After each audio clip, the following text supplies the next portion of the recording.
Study point official में स्वागत है दोस्तों।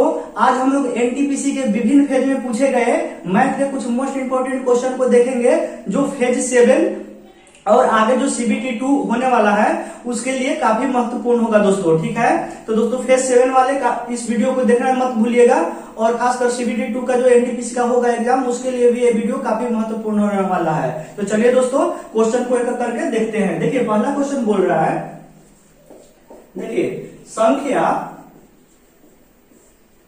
2 के पावर 8 गुने 3 के पावर 6 गुने 5 के पावर 2 गुने 10 के पावर 4 के कितने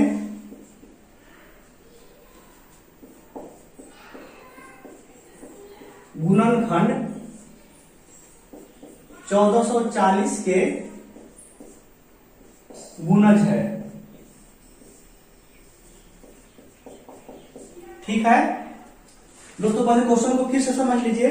संख्या इतना के कितने गुणनखंड जो है 1440 के गुणज है। ठीक है, यानी इसको अगर गुना करते हैं, ठीक है, तो 1440 जो होगा वो छोड़कर गुना में और कितने संख्या मल्टीपल में रहेगा ताकि इसके इक्वल आ जाए, यही ना इसका मतलब हुआ गुणज का। तो देखिए सबसे पहले क्या करेंगे कि सबसे पहले इसको सभी को आधार को जो है सबसे छोटा मिनिमम आधार में बदल लेंगे। ठीक है, ताकि उससे छोटा ना हो और पावर को ऐड करेंगे। ठीक है, सेम को सेम साथे। ठीक है, तो देखिए यहां से तो 2 के पावर 8 हो गया, ये 3 के पावर 6 हो गया, ये आपका 5 के पावर 2 हो गया। इसको क्या लिख सकते हैं, 5 गुने 2 लिख सकते हैं, इसका आपका 4 हो जाएगा। तो ये क्या हो गया आपका 2 के पावर 8 हो गया, ये 3 के पावर 6 हो गया और 5 के पावर 2 हो गया और यहाँ से आपका 5 के पावर 4 हो गया, ये 2 के पावर आपका 4 हो गया। ठीक है, बिल्कुल बेसिक बता रहे हैं दोस्तों क्योंकि डायरेक्ट भी हम जोड़ सकते थे। ठीक है, तो आपको कंफ्यूजन ना हो इसीलिए आपको टोटल चीज बता देते हैं। देखिए ये 2 के पावर कितना हो गया आपका 8 और 4 12 हो गया। आधार समय रहने पर पावर आपका जुट जाता है। देखिए 3 के पावर 6 हो गया और ये आपका 5 के पावर, देखिए आधार सेम है तो पावर जुट जाएगा, 4 और 2 यहाँ पे 6 हो जाएगा। ठीक है, देखिए दोस्तों अब जो बोल रहा है कि 1440 के गुणज, ठीक है, तो क्या करते हैं हम आसानी के लिए कि 1440 क्यों ना कॉमन ले लेते हैं और जितना संख्या आएगा उसको फिर सोचेंगे कि कैसे गुणज होगा। ठीक है, तो देखिए 1440 हमको जब दिख रहा है तो हम सोच रहे हैं कि 16वां 44 से। ठीक है, पहले 16वां 44 से कर लेते हैं फिर 10 कर लेंगे। ठीक है, तो देखिए क्या करते हैं, इसको 2 के पावर 4 ले लिए। ठीक है, इसमें से और थोड़ा इधर लिखिए, 2 के पावर 4 ले लिए, ये 16 हो गया आपका और 16 और 44 से यहां से आपका 3 के पावर 2 ले लीजिए और देखिए अभी 10 और चाहिए क्योंकि ये 16 और 44 से तो हो गया, 10 गुना करेंगे तब ना 1440 होगा।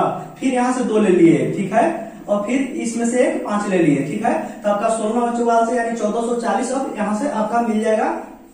ठीक है, अब देखिए इसमें क्या बच गया है, अब देखिए यहाँ से तो आपका 5, ये 4 हो गया, ये 5 हो गया, 2 के पावर 5 इसमें कॉमन हो गया तो ये कितना बच जाएगा आपका 7 हो जाएगा। ठीक है, 7 5 आपका 12 हो जाएगा।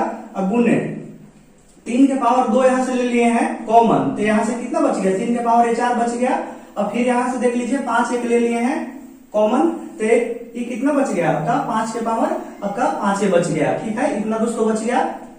अब देखिए कुछ नहीं करना है, सिंपली अगर एक चीज नहीं जान रहे हो तो थोड़ा सा बेसिक समझ लीजिए तो फिर आपको क्लियर हो जाएगा। जैसे मान लीजिए क्यों बोल रहा है कि 360 जो है कितने संख्याओं से टोटल उसका कितने गुणनखंड होगा 360 का। ठीक है, ऐसे क्वेश्चन आगे आने वाला है लेकिन तब तक समझने के लिए देख लीजिए, मान लीजिए 1 और 80 को मतलब जोड़ते हुए 360 जो है कितने संख्याओं से टोटल उसका गुणज होगा।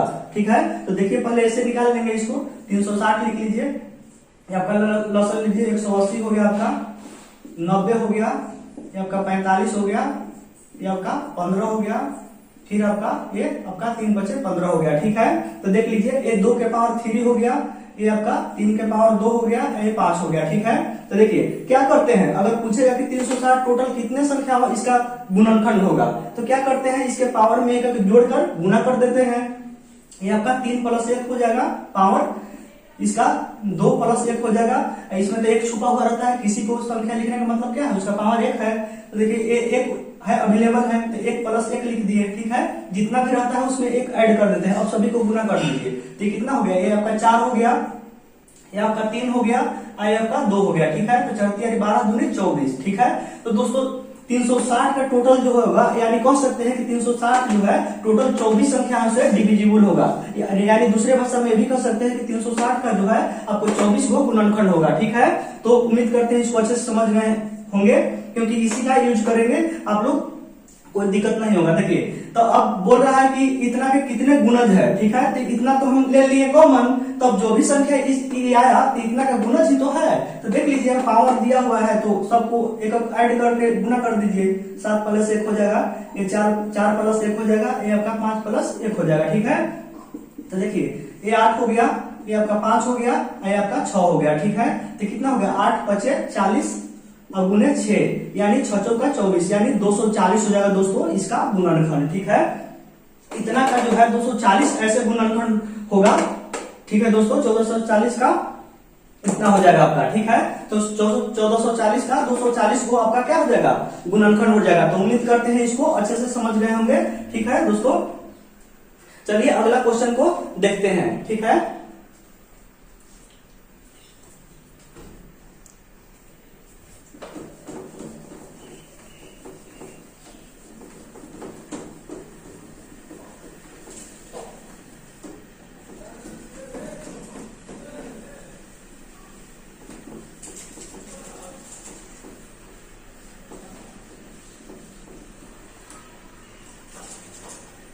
देखिए दोस्तों, अगला जो क्वेश्चन बोल रहा है वो आपका है, देखिए बोल रहा है कि 360, देखिए वही का क्वेश्चन ले लिए हैं। 360 के थोड़ा सा टर्निंग है इसमें, समझिएगा। 360 के कितने गुणनखंड 10 से विभाज्य है।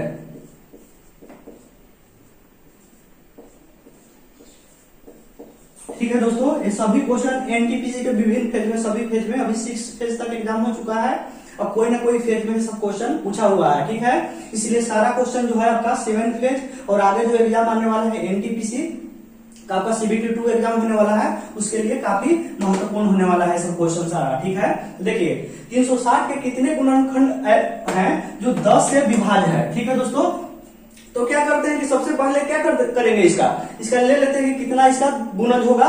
तो सबसे पहले इसका एलसीएम निकाल लीजिए तेजी से, अभी हम बताए हैं।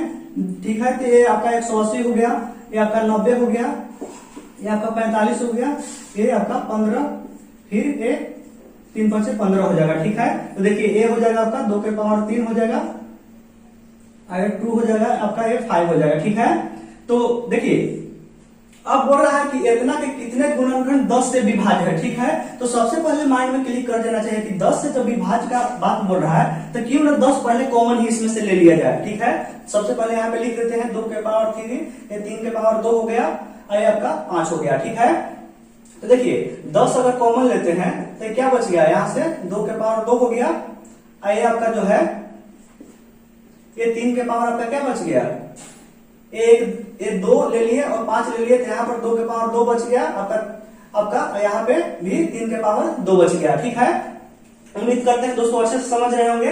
देखिए उसी टाइप का जस्ट क्वेश्चन है, 10 से विभाज्य के बात बोल रहा है, तो 10 तो ले लिए हैं, तो अब निकाल दीजिए पावर को, क्या करेंगे एक जोड़ के अब मल्टीपल में लिख देंगे, ये 2 + 1 हो जाएगा, तो आपका कितना हो जाएगा, ये आपका 3 × 3 यानी 9 हो जाएगा दोस्तों। ठीक है, तो 360 के 9 ऐसे गुणनखंड हो गए जो 10 से विभाज्य नहीं है होगा। ठीक है, तो दोस्तों देखिए इसी में एक क्वेश्चन और पूछ सकता है दोस्तों, क्या पूछ सकता है, पहले टोटल देख लीजिए यहाँ पे कि एक कितने से, ये तो बता दिया दोस्तों, लेकिन फिर भी देख लीजिए। देखिए 3 + 1 हो गया, 2 + 1 हो गया और 1 + 1 हो गया आपका। ठीक है, ये हो गया 4 हो गया, ये 3 हो गया आपका, ये 2 हो गया, तो 4 × 12 = 24। ठीक है, टोटल बताए हैं कि 24 इसका 360 का गुणनखंड होगा 1 और 180 को लेकर। ठीक है, कभी कभी दोस्तों ऐसे भी बोल देता है क्वेश्चन में कि 380 के कितने ऐसे गुणनखंड होगा, टोटल कितने गुणनखंड होगा, और 1 को बिना शामिल किए हुए, तो 1 घट जाएगा। ठीक है, सिंपल सी बात है, 23 हो जाएगा। ठीक है, 1 को हटा रहा, और ऐसे भी पूछ सकता है कि 1 और 180 को छोड़कर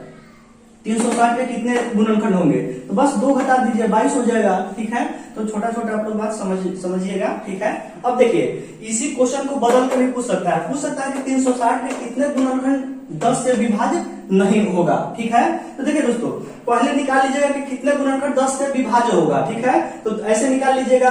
और 10 से विभाज्य अगर नहीं पूछेगा तो क्या कीजिएगा, टोटल तो हमको पता है 10 के गुणनखंड टोटल 24 होता है। ठीक है, टोटल 24 पता ही है, और आपका 9 पता है कि 10 से विभाज्य है। ठीक है, तो कितना हो जाएगा आपका 15 ही नहीं विभाज्य होगा। ठीक है, इतना आपका टोटल संख्या ही होता है, कितना गुणनखंड है जिसमें 9 को जो है 10 से विभाज्य है, तो 15 है ना 10 से नहीं विभाज्य होगा। ठीक है, तो उम्मीद करते हैं दोस्तों इसको आप लोग अच्छे से समझ गए होंगे, क्योंकि नहीं वाला भी क्वेश्चन पूछ सकता है। ठीक है, तो उम्मीद करते हैं इसको भी आप समझ गए होंगे। ठीक है, अगला क्वेश्चन देखिए दोस्तों,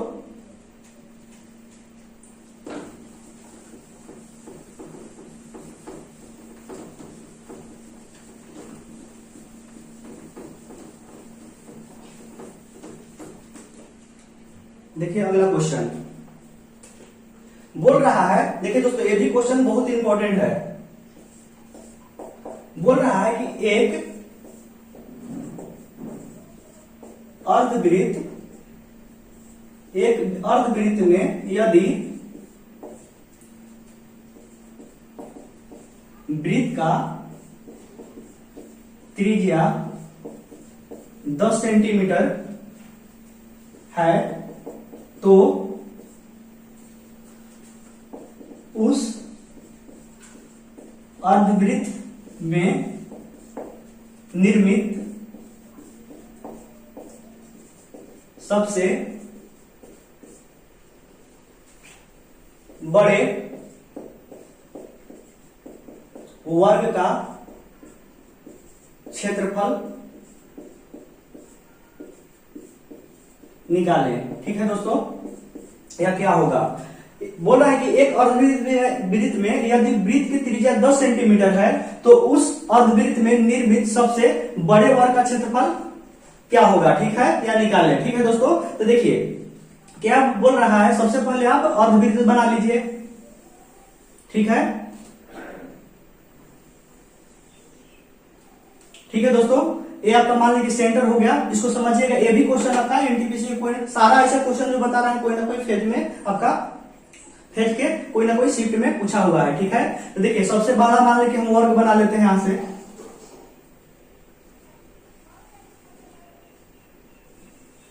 ठीक है दोस्तों, देखिए मान लीजिए अगर ए इसका भुजा मानते हैं तो सारा आपका ए हो जाएगा, ये हो जाएगा। ठीक है, और एक बात और गौर कीजिए, देखिए इसे अब यदि इसमें सबसे बड़ा से बड़ा वर्ग अगर बनाते हैं अपना, देखिए ये जो सेंटर होगा आपको 2 बराबर इसको भाग में बांट देगा। ठीक है, ये सेंटर जो होगा इस यहां से यहां लाइन को आपका 2 बराबर भाग में बांट देगा। ठीक है, देखिए ए अगर ए है तो ये कितना हो जाएगा, ये भी तो पूरा ए होगा, तो इतना दूर कितना हो जाएगा, सेंटर से a/2 हो जाएगा ये, और ये भी क्या हो जाएगा a/2 हो जाएगा। ठीक है, और दोस्तों क्या कीजिए कि यहां से आप इसको मिला दीजिए। अब बोले यहां से क्यों मिलाए, तो दोस्तों हमको माइंड में क्लिक कर रहा है कि अगर समकोण बन जाएगा तो राइट एंगल यानी बन जाएगा, तो यहां से हम लोग आपका जो कॉट स्क्वायर वाला फॉर्मूला होता है लंब स्क्वायर प्लस आधार स्क्वायर, तो यहां से हम लोग आसानी से निकाल सकते हैं। ठीक है, तो देखिए कुछ नहीं करना है। अब देखिए क्या करेंगे, देखिए और एक चीज और दिया हुआ है कि त्रिज्या जो है वृत्त का 10 सेंटीमीटर है। ठीक है, तो त्रिज्या आप ले लीजिए 10 हो गया, क्योंकि देखिए ना दोस्तों केंद्र से परिधि को मिला रहते हैं तो त्रिज्या ही है ना आपका, तो ये आपका 10 दिया हुआ है। ठीक है, तो कुछ नहीं करना है, देखिए लिखते हैं आपका लंब स्क्वायर प्लस इसमें त्रिभुज मान लेते हैं कि इसको ए बी सी है, तो ए बी सी में देखिए आपका लंब स्क्वायर बराबर लंब स्क्वायर प्लस आधार स्क्वायर ए स्क्वायर यानी बटे 4 हो जाएगा बराबर आपका कर्ण स्क्वायर हो जाएगा 10 के स्क्वायर। ठीक है, तो ये कितना हो गया आपका, ये 4 स्क्वायर एक 5 स्क्वायर, 5 स्क्वायर बराबर कितना हो गया बटे 4 हो गया, यानी बटे इक्वल आपका 100 हो गया। ये 5 से काट दीजिए आपका, तो आपका बी बचे 100 हो गया ये। तो देखिए ए स्क्वायर बराबर कितना हो गया आपका, ए स्क्वायर बराबर बीचों का 80 हो गया। ठीक है, तो देखिए एक चीज गौर कीजिए, ए स्क्वायर बराबर आपका क्या आ गया 80 आ गया, और चूंकि ये वर्ग है ना और वर्ग का साइड ए है तो वर्ग का क्षेत्रफल बराबर तो होता ही है भुजा स्क्वायर। ठीक है, तो भुजा स्क्वायर यानी ए स्क्वायर का तो मान निकालना है इसमें कि क्या होगा, ए स्क्वायर का मान निकालना है कि क्या होगा, और ए स्क्वायर तो दिया हुआ है कि 80 होगा, ठीक है। तो ए स्क्वायर 80 आ गया तो ऑटोमेटिक है दोस्तों, अब निकालने का जरूरत भी नहीं रहेगा। तो ए स्क्वायर बराबर आपका 80 करेक्ट आंसर हो जाएगा, ठीक है। उम्मीद करते हैं दोस्तों इसको भी आप लोग बहुत अच्छे से समझ गए होंगे। चलिए दोस्तों अगला क्वेश्चन देखते हैं।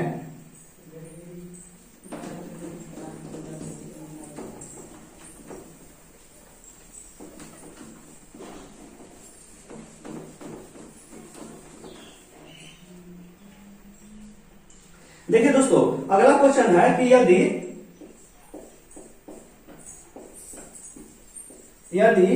त्रिभुज ए बी सी का अंतःकेंद्र, ये भी क्वेश्चन बहुत दोस्तों आता है और सभी एग्जाम में लगभग पूछते रहता है। अंतःकेंद्र है यदि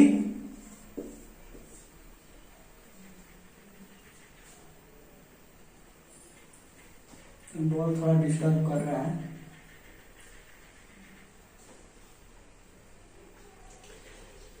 यदि त्रिभुज एबीसी का अंतःकेंद्र है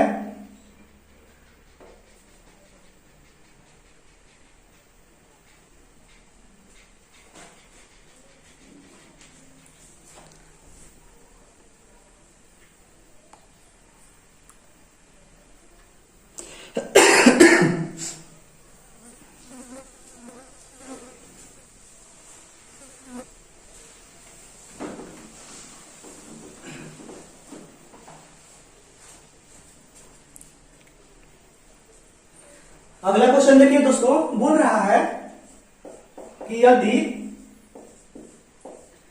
ओ जो है त्रिभुज एबीसी का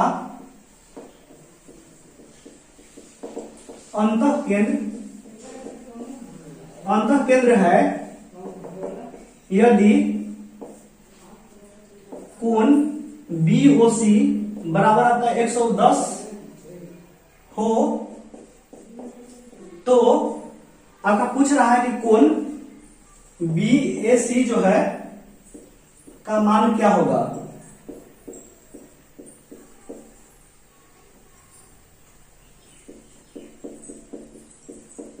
ठीक है, यदि ओ त्रिभुज एबीसी का अंतःकेंद्र है, यदि कोण बीओसी 110 हो तो आपका कोण बीएसी का मान क्या होगा। ठीक है, तो देख लीजिए ये भी काफी सिंपल ही है। देखिए सबसे पहले दोस्तों क्या है ना कि आप लोग पहले अंतःकेंद्र और परिकेंद्र समझ लीजिए कि क्या होता है। बहुत सारे लोगों को कंफ्यूजन रहता है, मैथ तो बनाते हैं लेकिन कंफ्यूजन उनका रह ही जाता है। ठीक है, देखिए अंतःकेंद्र क्या होता है सबसे पहले समझ लीजिए। देखिए कोण का समद्विभाजक जिस बिंदु को मिलता है, जैसे ये कोण हुआ इसका समद्विभाजक कर दीजिए, ये कोण हुआ इसको भी समद्विभाजक बोल दीजिए। ठीक है, कर दीजिए। जिस बिंदु को मिलेगा ठीक है उसी को अंतःकेंद्र बोलेंगे। ठीक है, अंतःकेंद्र बोलेंगे।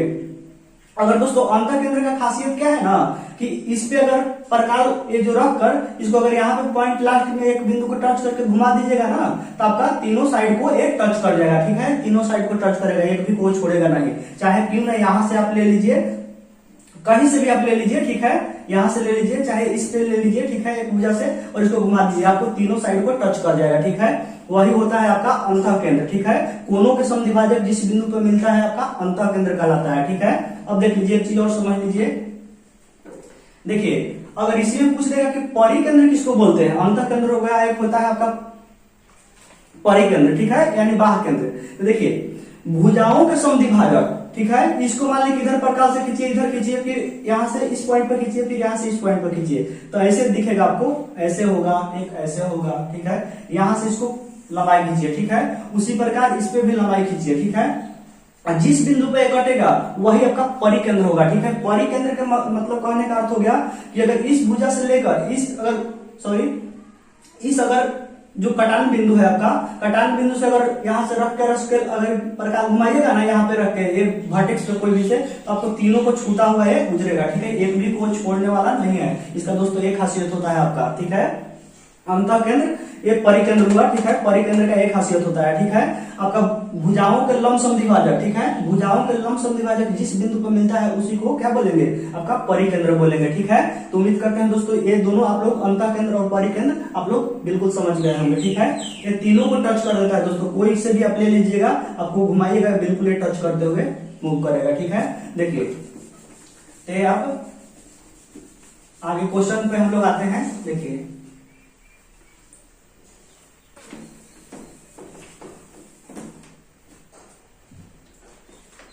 तो देखिए ये आपका ट्रायंगल हो गया एक। ठीक है, अब बोल रहा है क्या कि वो जो है त्रिभुज एबीसी का अंतः केंद्र है। ठीक है, यदि कोण बीओसी, जैसे मान लेते हैं कि अगर एबीसी अगर इसको नाम देते हैं तो आपका कोण बीओसी 110 डिग्री है। ठीक है, बीओसी। ठीक है, और अंतः केंद्र है, तो अंतः केंद्र है तो कन्फर्म है कि सर्कल अंतः केंद्र जो है वो क्या होगा, आपका दोनों का कटान बिंदु होता है कोनों का। ठीक है, तो ये यहाँ पे हो जाएगा आपका। तो देखिए यहाँ पे अगर मिला देते हैं इसको, ठीक है, और यहाँ पे वो नाम लिख लीजिए, क्योंकि यदि वो बोल रहा है कि एबीसी का अंतः केंद्र है ना, अंतः केंद्र तो कटान बिंदु को ही बोलेंगे। ठीक है, तो आपका बीओसी का वैल्यू दे दिया है 110। ठीक है, तो बोल रहा है कि आपका बीएसी का मान निकालना है, यानी बीएसी इसका मान निकालना है। ठीक है, तो दोस्तों कुछ नहीं करना है, देखिए आप लोग फॉर्मूला जान भी रहे होंगे। ठीक है, बीओसी बराबर आपका हो जाता है, कोण बीओसी बराबर होता है आपका क्या, कोण ए। ठीक है, ए वाला। ठीक है, कोण ए, यानी इसको क्या बोल सकते हैं आप, कोण बीएसी भी लिख सकते हैं, कोण ए। अब बट्टे आपका हो जाता है, देखिए दोस्तों यहां पे आपका गलती हो रहा है,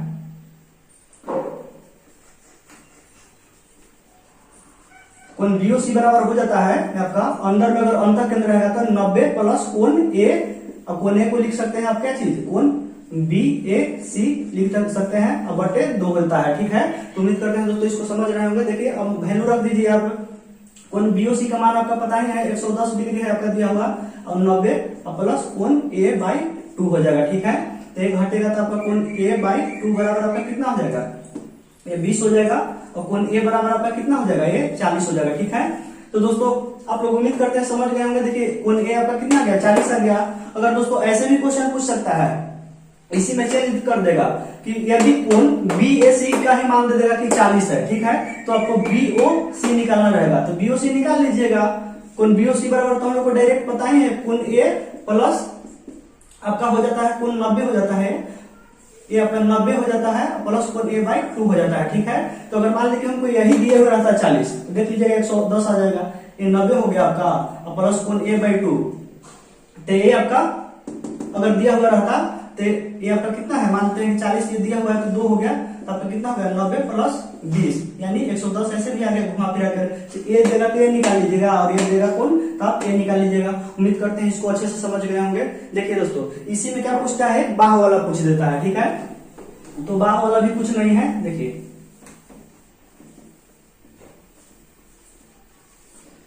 मान लीजिए अगर कोई त्रिभुज है, बाह समद्विभाजक कोनों का बोल देता है। बाह समद्विभाजक मतलब इसको बढ़ा दीजिए थोड़ा सा। ठीक है, ये कोनों का समद्विभाजक मतलब ए बराबर ए है। ठीक है, और ए कोनों का समद्विभाजक। ठीक है, देखिए ये समद्विभाजक यानी ए कोण बराबर आपका ए कोण है। ठीक है, ये मान लीजिए ओ पर मिलता है, वो बिंदु पे मिलता है। ठीक है, बाह कोण का दे देता है दोस्तों कभी कभी कि मान लीजिए एबी को, त्रिभुज एबीसी है उसको एबी और आपको एसी भुजा को बढ़ाते हैं। ठीक है, एबी और एसी भुजा को बढ़ाते हैं, तो बढ़ाने के बाद जो कोण बनता है उसका समद्विभाजक जो है ओ पर मिलता है, तो पूछ देता है दोस्तों। ठीक है, एक का आपको मालूम रहेगा, आपको दूसरा का निकालना रहेगा, चाहे दूसरा को ए दिया हुआ रहेगा, आपको एक कोण निकालना रहेगा। ठीक है, तो दोस्तों ये आप लोग फार्मूला से याद कर लीजिएगा। ठीक है, देखिए एक बार दोनों फार्मूला को लिख देते हैं। अगर अंतः के बात करेगा, ठीक है, अंतः के बात बोलेगा तो कोण बीओसी बराबर आपका हो जाएगा 90 प्लस कोण ए बाई 2 हो जाता है। अब अगर बाहरी का बात बोलेगा, बाहरी साइडों को बढ़ाने से जो कटान बिंदु होता है वो अगर बात करेगा तो आपका कोण बीओसी बराबर यहाँ पे हो जाएगा इसमें, यानी 90 माइनस कोण ए बाई 2 हो जाता है। ठीक है, तो ये दोनों दोस्तों फॉर्मूला जो है काफी महत्वपूर्ण है, आप लोग दोनों फॉर्मूला को याद रखिएगा। उम्मीद करते हैं दोस्तों आप लोग समझ रहे हैं सारी बात को। तो दोस्तों आज के लिए बस इतना ही। आप लोग वीडियो देखकर जरूर बताइएगा कि आप लोग को वीडियो कैसा लगा हो। ठीक है, अगर वीडियो दोस्तों अच्छा लगा हो तो आप लोग लाइक कमेंट और सब्सक्राइब जरूर कर दीजिएगा। दोस्तों आपका सब्सक्राइब जो है मुझे काफी मोटिवेट करते रहता है। ठीक है, इसीलिए चैनल को सब्सक्राइब जरूर कीजिएगा, लाइक कमेंट भी करते रहिएगा। ठीक है, तो दोस्तों मिलते हैं अगले वीडियो में, तब तक के लिए धन्यवाद दोस्तों।